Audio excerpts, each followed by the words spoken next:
Bienvenidos a Machete, el lugar donde descuartizamos la música.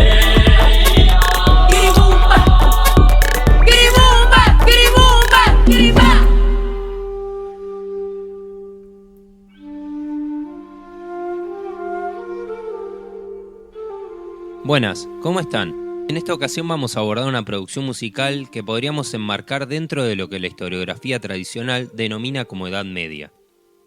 ¿Media de qué? Debería ser rápidamente nuestra pregunta en Colerizades. Nuestra segunda acción debería tender a superar ese impulso de querer definir este periodo con el soundtrack de la película Gladiador. Inclusive, ir más lejos que la playlist de YouTube con 12 horas de canto llano. Sí, existe, búsquenla.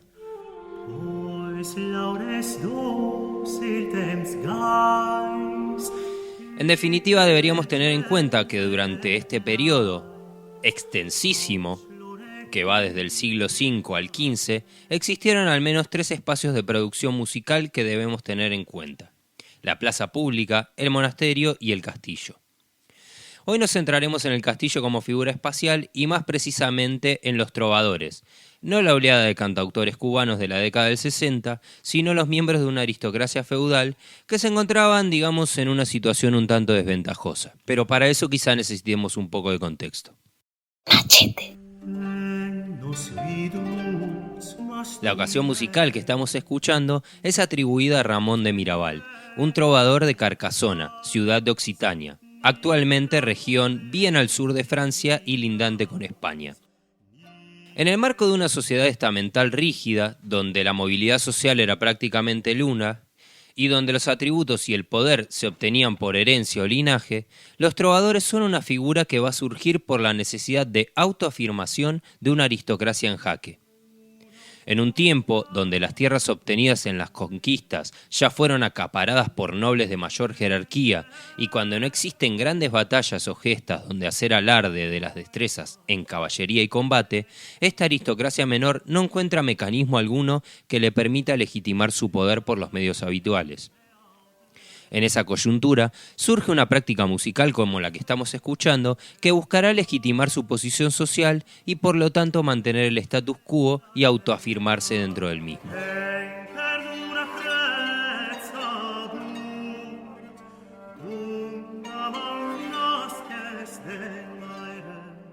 Esta ocasión musical, como todas las que podemos referenciar en la figura de los trovadores, responden a esta lógica de exaltar ciertos atributos y valores de los que esta aristocracia menor se consideraba portadora.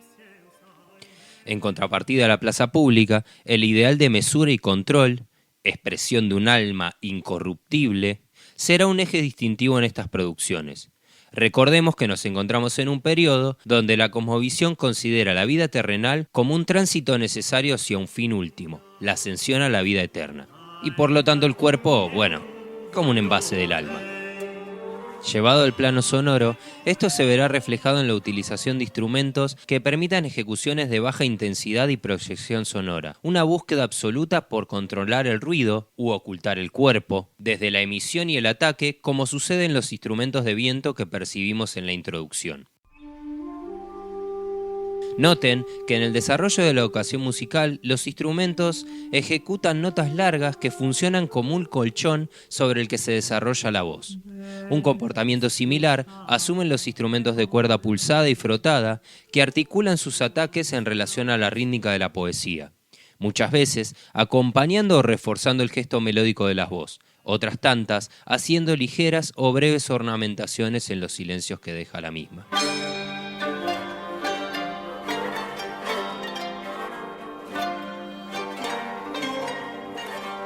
Si consideramos la totalidad de esta ocasión musical, vemos que la densidad sonora es organizada de forma acumulativa, estableciendo diferentes dinámicas que guardarán un correlato con la efervescencia de lo que la poesía nos cuenta. En esta ocasión musical, donde el eje está puesto en lo discursivo, en lo poético, debemos entender que estos aspectos dinámicos en la ejecución, como también las tramas texturales que se generan, apuntan a reforzar el sentido de la poética.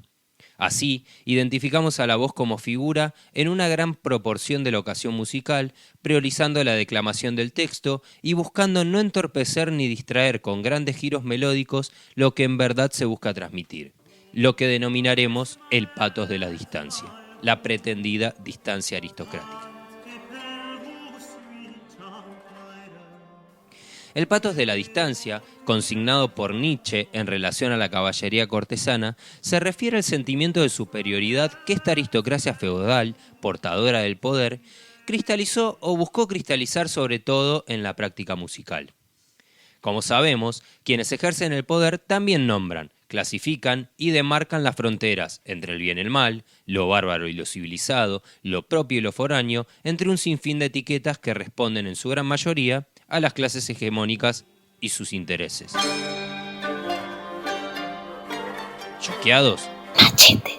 En esa línea, los trovadores se encargaban de crear poesías grandilocuentes que enaltecían, o casualidad, su figura y los ponían como portadores de una serie de valores como la mesura, la belleza, la serenidad, el honor, la perfección moral y todas esas palabras que podríamos estar escuchando en un discurso de trasnoche en un canal de aire.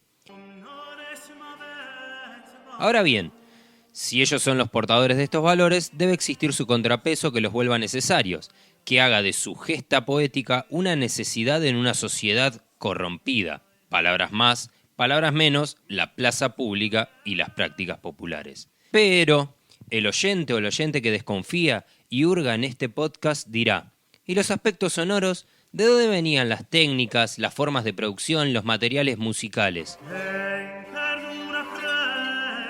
Los trovadores, como antes les comentaba, solo componían la poesía de estas ocasiones musicales. Muy pocos se dedicaban a producir o ejecutar algún instrumento, dejando esa tarea a los ministriles. Estos, en otro tiempo, juglares perseguidos y proscriptos, eran la figura dentro del castillo que se encargaba de propiciar a los trovadores del acompañamiento instrumental, las melodías y otros tantos materiales musicales que después resonaban en el interior del castillo.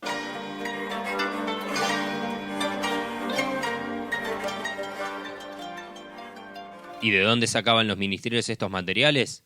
La respuesta les sorprenderá. O bueno, no tanto. De su práctica como músicas itinerantes, de la plaza pública misma.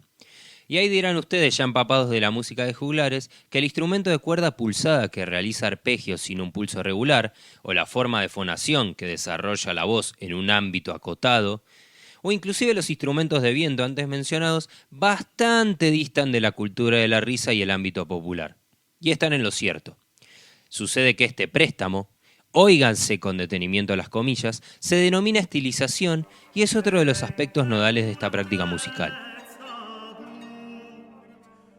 Estos juglares, devenidos en miembros permanentes o semipermanentes de los ministeriales del castillo, serán los encargados de proveer de recursos y materiales musicales a las producciones de trovadores, adaptándolas a los requerimientos estéticos de estos. Entonces, una práctica musical asociada a la danza, celebración de lo corpóreo, debe quitarse esos ropajes y volverse portadora del ideal caballeresco.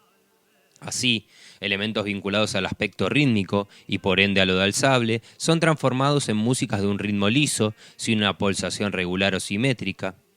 El ruido, encarnación del cuerpo, lo no controlado, se vuelve una preocupación atenuada por el control sobre las formas de ejecución.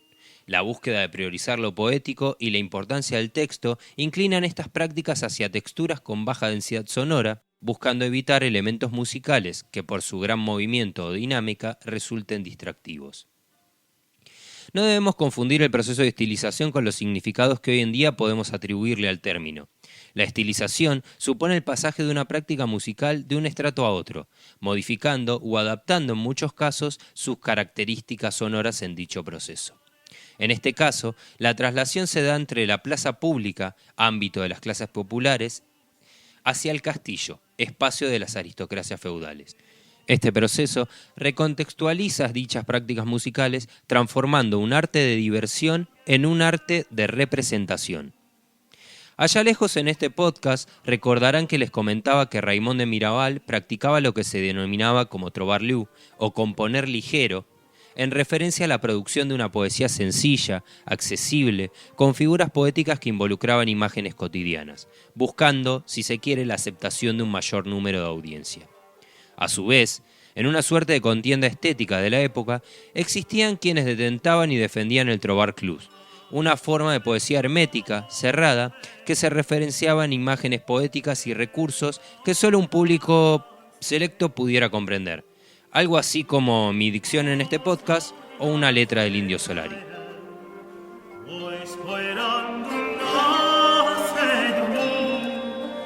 Mi nombre es Lautaro Casa y hoy hablamos de la canción Belmec en Dijon Condé.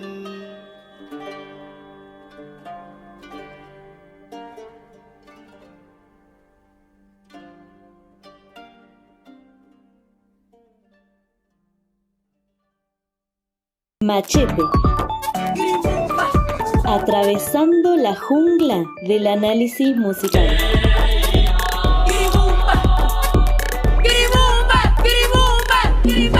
Machete, el podcast filoso de Musicología Zumbi. Musicología Zumbi, por una historia de la música latinoamericana y popular.